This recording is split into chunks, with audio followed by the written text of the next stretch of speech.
Bismillahirrahmanirrahim. Assalamualaikum warahmatullahi wabarakatuh.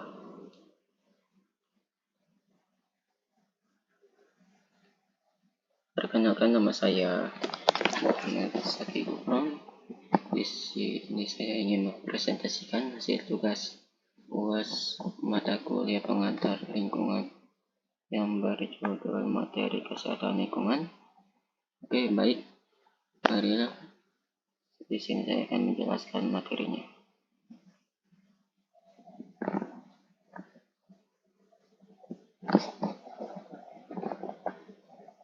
Tentang kesehatan lingkungan. Kesehatan lingkungan merujuk pada hubungan kompleks antara manusia dan lingkungannya. Melibatkan pemahaman akan dampak lingkungan terhadap kesehatan manusia dan sebaliknya.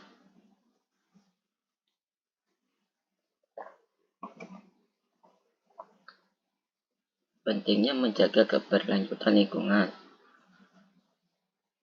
Lingkungan yang sehat memberikan kontribusi langsung terhadap kesejahteraan manusia. Keberlanjutan lingkungan adalah kunci untuk menjaga keseimbangan ekosistem dan kehidupan manusia.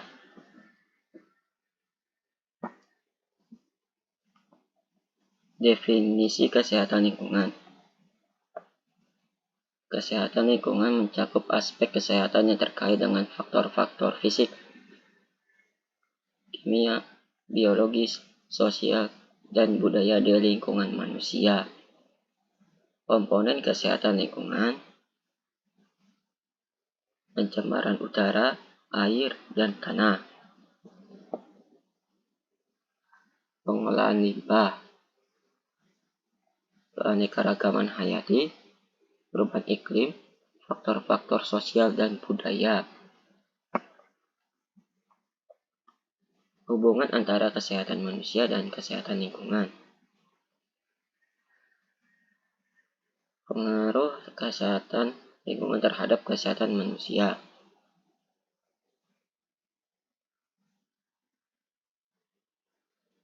Pencemaran udara dapat menyebabkan masalah pernapasan dan penyakit kardiovaskular.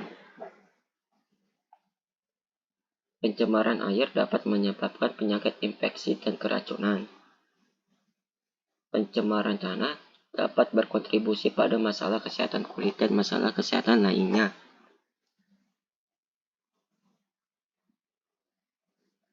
Manfaat lingkungan yang sehat untuk kesejahteraan manusia. Udara bersih mendukung fungsi paru-paru dan sistem pernapasan. Air bersih esensial untuk hidrasi dan menjaga kesehatan tubuh. Tanah yang bersih mendukung pertanian dan keberlanjutan ekosistem. Pentingnya integrasi kesehatan manusia dan lingkungan. Interkoneksi yang tak terpisahkan. Kesehatan manusia dan lingkungan saling memengaruhi. Keseimbangan ekosistem mendukung kesehatan manusia, sementara kerusakan lingkungan dapat mengancam kesejahteraan manusia. Tantangan global. Perubahan iklim, kehilangan keanekaragaman hayati, dan pencemaran adalah tantangan global yang membutuhkan tanggapan bersama dari masyarakat, pemerintah, dan sektor swasta.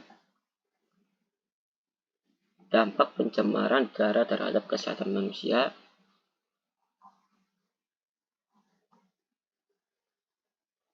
Satu, dampak kesehatan langsung.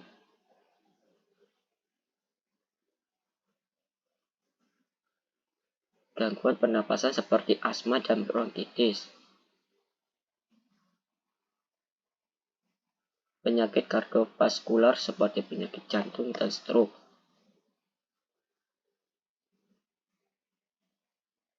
Peningkatan risiko infeksi saluran pernapasan atau ISPA. 2. Dampak kesehatan kronis. penyakit paru-paru obstruktif kronis atau PPOK. Risiko tinggi terhadap kanker paru-paru, gangguan perkembangan pada anak-anak. Sumber pencemaran udara.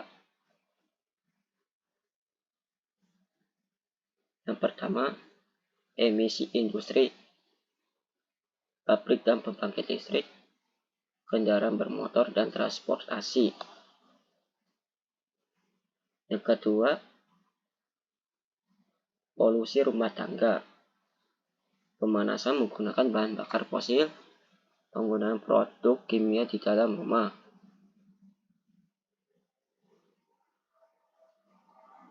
Yang ketiga, polusi alamiah, kebakaran hutan, dan aliran gas vulkanik. Upaya untuk mengurangi pencemaran udara.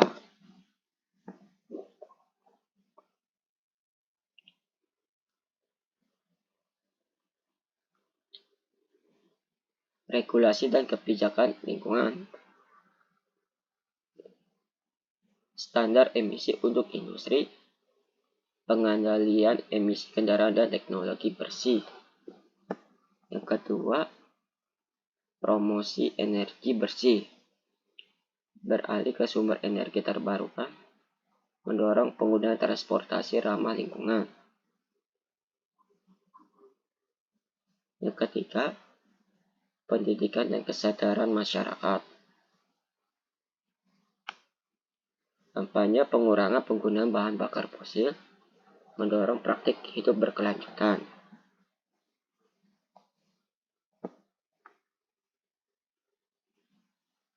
Dampak pencemaran air terhadap kesehatan manusia.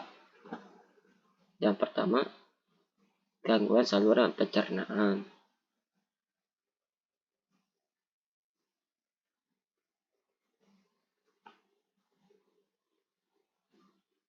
Risiko infeksi usus dan penyakit gastrointestinal. Penyakit kulit akibat paparan bahan kimia. Kedua, masalah kesehatan kronis. Gangguan ginjal karena zat berat dalam air. Risiko kanker akibat bahan kimia karsinogenik. Yang ketiga,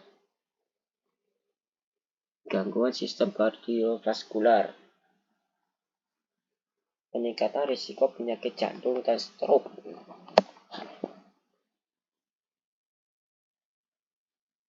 Jenis pencemaran air. Yang pertama, bakteri dan mikroorganisme, penyebab penyakit perut dan infeksi usus. Yang kedua, bahan kimia berbahaya, logam berat seperti timbal dan merkuri, pestisida dan bahan kimia industri.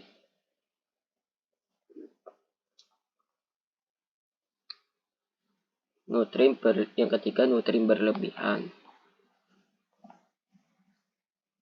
Pencemaran nutrin seperti nitrogen dan fosfor dari limbah pertanian. Langkah-langkah untuk menjaga kebersihan air. Yang pertama, pengolahan limbah industri dan domestik. Sistem sanitasi yang efisien. Yang kedua, perlindungan sumber air bersih. Konservasi hutan dan vegetasi di sekitar sumber air.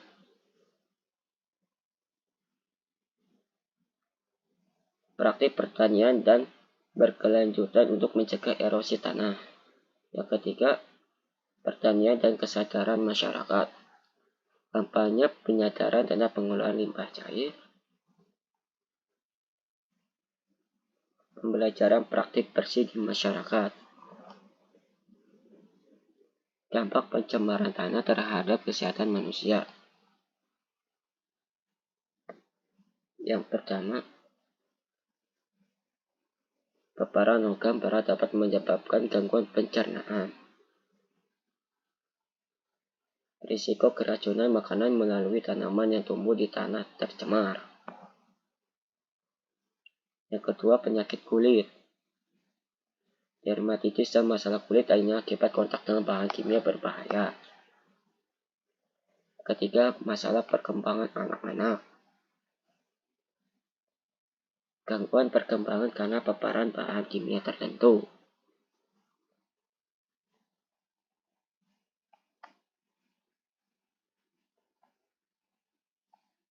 Sumber pencemaran tanah. Yang pertama, limbah industri. Limbah industri berbahaya. Bahan kimia beracun dari pabrik. Yang kedua, pertanian. Pestisida dan pupuk berlebihan. Limbah ternak yang mengandung zat berbahaya. Yang ketiga, pembuangan sampah. Sampah kimia dan limbah domestik yang tidak diolah dengan benar. Cara mengurangi pencemaran tanah. Yang pertama, pengolahan limbah industri. Sistem pemantauan dan regulasi ketat penggunaan teknologi bersih dalam proses industri produksi.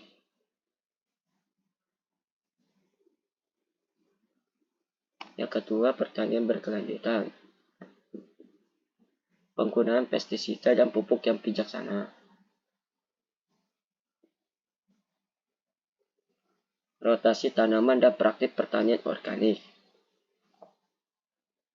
Yang ketiga, pengolahan sampah.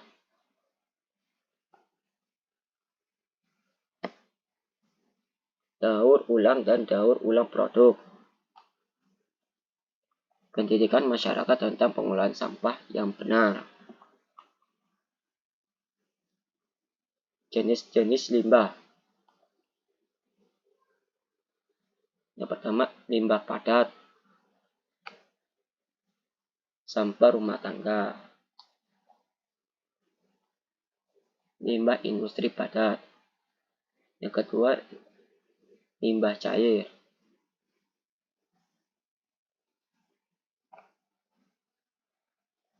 Air limbah dari rumah tangga dan industri. Limbah cair dari pertanian. Yang ketiga, limbah berbahaya. Bahan kimia beracun dan logam berat. Limbah medis yang berpotensi berbahaya.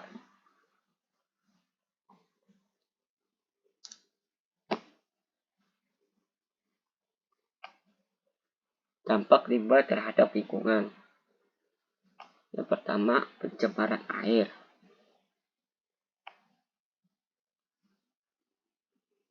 Limbah cair dapat mencemari sumber air.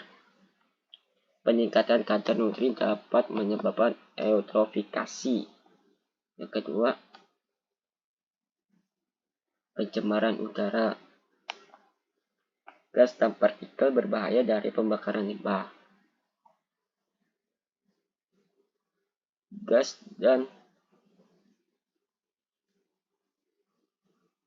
peningkatan risiko penyakit pernapasan. Yang ketiga, pencemaran tanah. Limbah padat dapat merusak kualitas tanah. Tanah tercemar dapat mempengaruhi kesehatan tanaman dan manusia. Strategi pengelolaan limbah yang berkelanjutan. Yang pertama, prinsip pengurangan limbah. Reduksi pemakaian dan produksi limbah. Daur ulang dan penggunaan kembali produk. Yang kedua, pengolahan limbah cair. Pengolahan air limbah dengan sistem yang efektif. Praktik pertanian mengurangi limbah cair. Yang ketiga, pengelolaan limbah berbahaya. Pengelolaan limbah medis yang aman dan terkendali. Pemusnahan limbah berbahaya dengan metode yang aman. Dampak perubahan iklim terhadap kesehatan. Peningkatan suhu global, penyakit panas dan dehidrasi, penyebab penyakit menular yang dipengaruhi oleh vektor. Kedua, perubahan pola cuaca, bencana alam yang meningkatkan banjir, kekeringan, badai, gangguan kesehatan mental akibat stres cuaca ekstrim. Yang ketiga, kenaikan tingkat laut, ancaman terhadap komunitas pesisir, potensi penyebaran penyakit melalui air laut yang tercemar. Faktor-faktor penyebab perubahan iklim. Yang pertama, emisi gas rumah kaca, pembakaran bahan bakar fosil, kegiatan industri dan pertanian. Yang kedua, deforestasi, mengurangi jumlah pohon, mengurangi kemampuan menyerap karbon. Kerugian keanekaragaman hayati. Yang ketiga, peningkatan limbah. Limbah industri dan sampah yang menyebabkan pelepasan gas rumah kaca. Pengolahan limbah yang tidak berkelanjutan. Tindakan untuk mengatasi perubahan iklim. Yang pertama, transisi ke energi bersih. Investasi dalam energi terbarukan.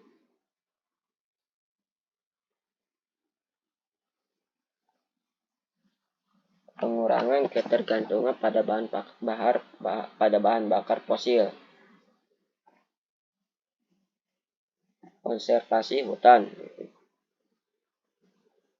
Program reboisasi dan penghijauan, perlindungan hutan tropis yang kaya biodiversitas.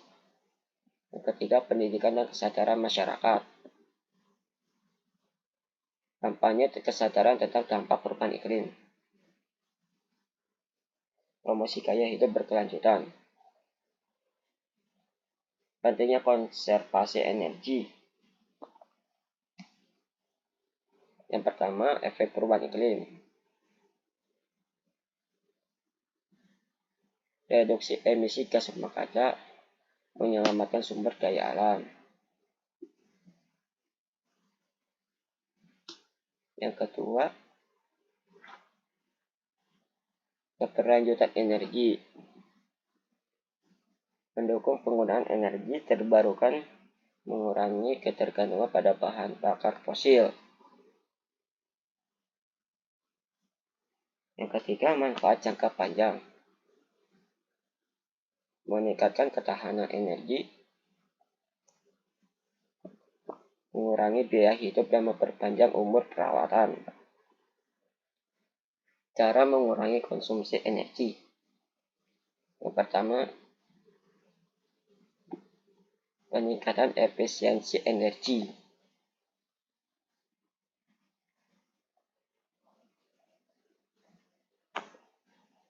Menggunakan peralatan dan sistem yang lebih efisien. Mengadopsi teknologi canggih untuk mengoptimalkan konsumsi. Yang kedua, praktik berkelanjutan di rumah. Pemanfaatan alam seperti cahaya matahari untuk penerangan. Isolasi rumah untuk mengurangi kebutuhan pemanasan dan pendinginan. Yang ketiga, transportasi ramah lingkungan. Menggunakan transportasi umum, sepeda, atau mobil listrik.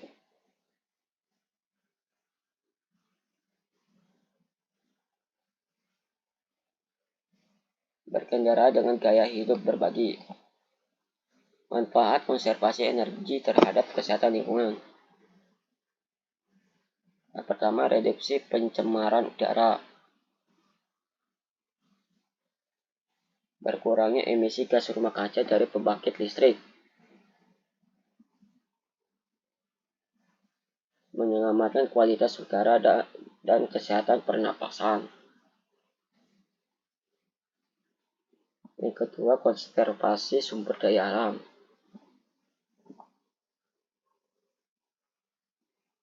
Mengurangi kebutuhan akan pengeboran dan penambangan. Menjaga keberlanjutan sumber daya alam.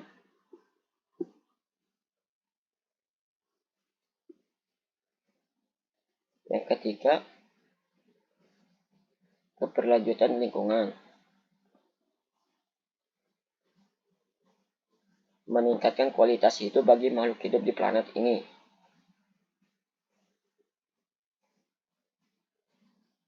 Mendukung keberlanjutan dan keseimbangan ekosistem. Peran keanekaragaman hayati dalam kesehatan manusia. Yang pertama, keberlanjutan ekosistem. Keanekaragaman hayati membantu menjaga keseimbangan ekosistem. Memastikan pasokan makanan, obat-obatan, dan sumber daya alam yang berkelanjutan. Yang kedua, manfaat ekosistem. Penyaringan air dan udara alami. Regulasi iklim dan siklus nutrien. Yang ketiga, penelitian dan inovasi. Potensi besar untuk pengembangan obat dan terapi baru. Penelitian bermanfaat untuk pengembangan pertanian dan teknologi. Ancaman terhadap keanekaragaman hayati.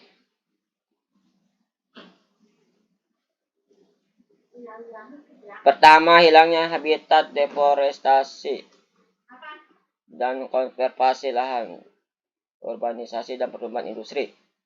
Kedua, perubahan iklim, perubahan suhu pada dan pola cuaca. Pengaruh terhadap spesies dan distribusi geografis.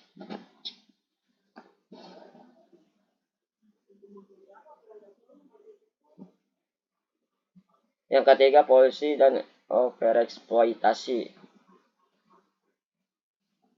Pencemaran air, udara, dan tanah.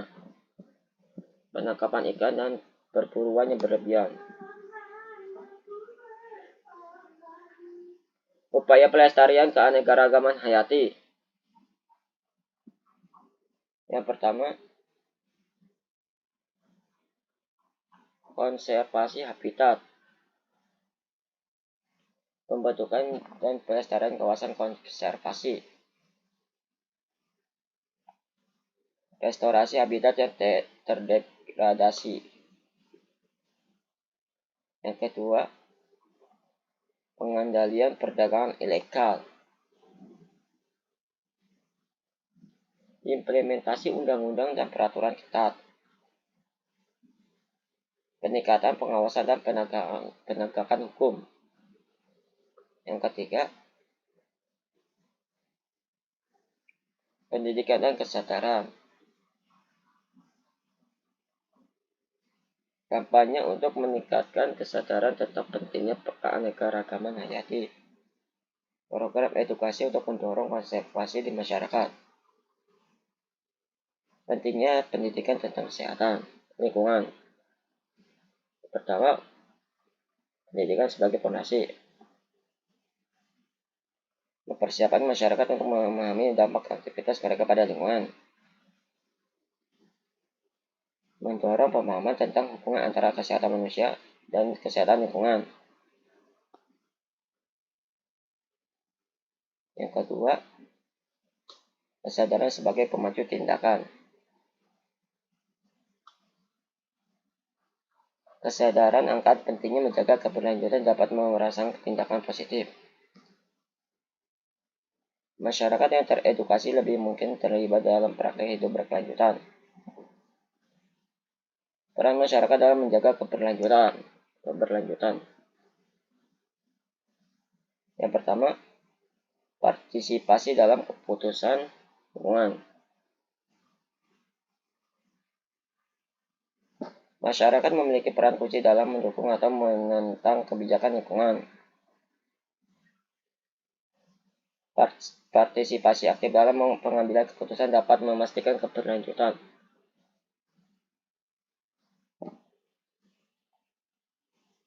Yang kedua, kampanye komunitas. Inisiatif bersama untuk membersihkan dan memelihara lingkungan lokal. Program komunitas untuk meningkatkan ketersediaan energi bersih dan air bersih. Yang ketiga, kemitraan dengan pemerintah dan industri. Mendorong kerjasama antara masyarakat, pemerintah, dan sektor swasta. Memastikan tanggung jawab bersama dalam menjaga keberlanjutan. Langkah-langkah untuk meningkatkan kesadaran masyarakat.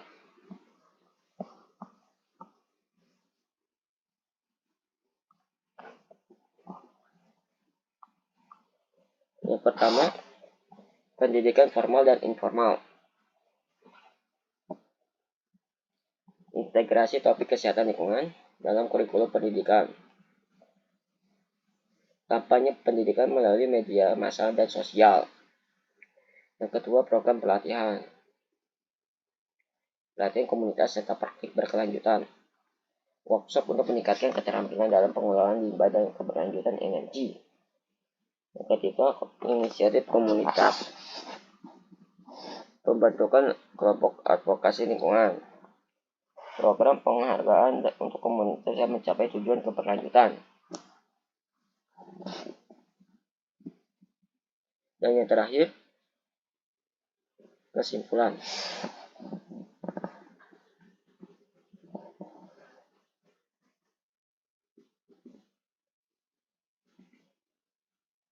Kesehatan lingkungan adalah unsur integral dari kesejahteraan manusia. Pencemaran udara, air, tanah, dan perubahan iklim memiliki dampak serius terhadap kesehatan manusia dan keberlanjutan ekosistem. Pengolahan limbah, konservasi energi, pelestarian keanekaragaman hayati, dan pendidikan masyarakat adalah kunci untuk mencapai lingkungan yang sehat. Udah segitu saja yang saya sampaikan, kurang lebihnya mohon maaf. Wabillahi taufiq wal hidayah. Wassalamualaikum warahmatullahi wabarakatuh.